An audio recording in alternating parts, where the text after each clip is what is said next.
Howdy, this is Lemmy with RevZilla TV, here to talk to you today about Vance and Hines Grenades exhaust for Harley. You should be looking into a Vance and Hines Grenades exhaust if you want an awesome, super recognizable exhaust that is louder than a Banana Republic's Revolution. These things are currently being made for late model Dynas and Sporties and all Softail models. So use our bike finder, throw your bike information in there. We're going to show you the set of grenades that bolts onto your bike with no muss and no fuss. Installation on these puppies is not too bad. You're looking at about 2 beards in our BSD, our beard scale of difficulty. Probably not the greatest first-timer project, but still, if you've ever put an exhaust on a bike, this is going to be very typical of how the process goes. Let's get right into things. So big kudos to Vance and Hines for coming out with the grenades. This is the first really new, really fresh looking exhaust we've seen here at RevZilla in a while. Stylistically, these things are awesome. I mean, look at these things. Man, they are short. Better yet, listen to them.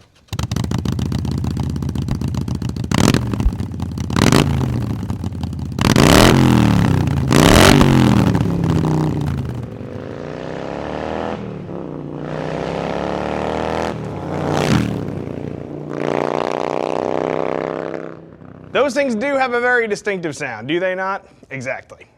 So these things are made just like every other Vance and Hines exhaust is. Top-notch materials right here in the USA, thick wall pipe, really thick, lustrous finishes on here. They're using all of the same techniques they've learned over the years, but they're applying it to a totally different exhaust. Now you can see here that these pipes are chromed. We actually have a set of black finished pipes on here. One of the things you should know if you're interested in a set of these is that they do actually have chrome pipes on all finishes. Regardless of whether you get chrome pipes, black, any combination thereof, you're going to get black heat shields on a chrome pipe. The reason they do that is to protect your investment. Chrome is a really durable finish, and it's going to protect the pipes really well. That's why they chrome everything and give you black shields. You get the black look, but you get the protection of the chrome. Kind of a nice feature.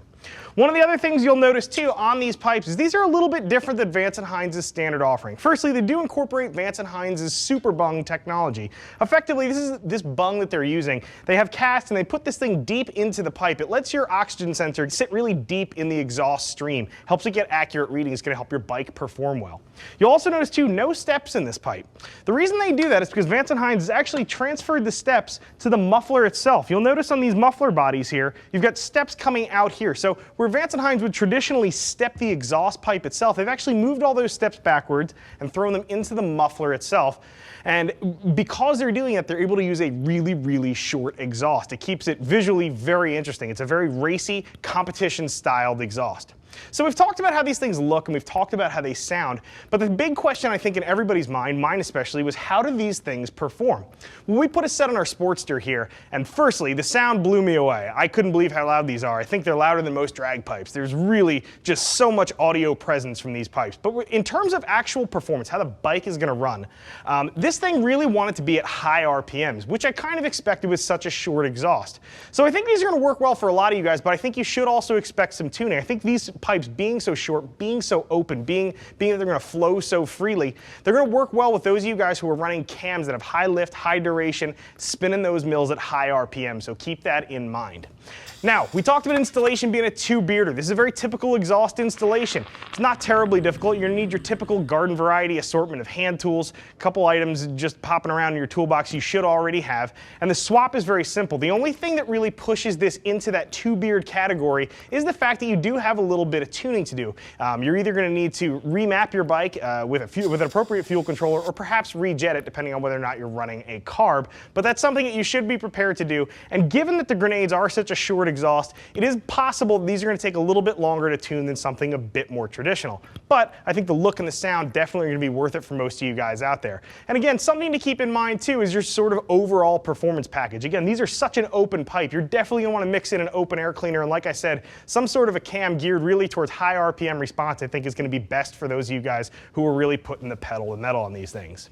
If it's not evident, I really like these pipes. These things look fantastic. Again, Vance and Hines has come out with something that really is new in the market. I think that these things stand out from just about everybody else's offerings right now. My opinion is not the only game in town though. Click below, check out what some of your fellow riders who are already rocking a set of grenades in their bike think about them. If you've got a question that I didn't answer, or perhaps you need a little bit of fitment help, get in touch with one of our gear geeks. 877-792-9455. You can always drop us a line. CS@RevZilla.com. I'm Lemmy. I'm out of here.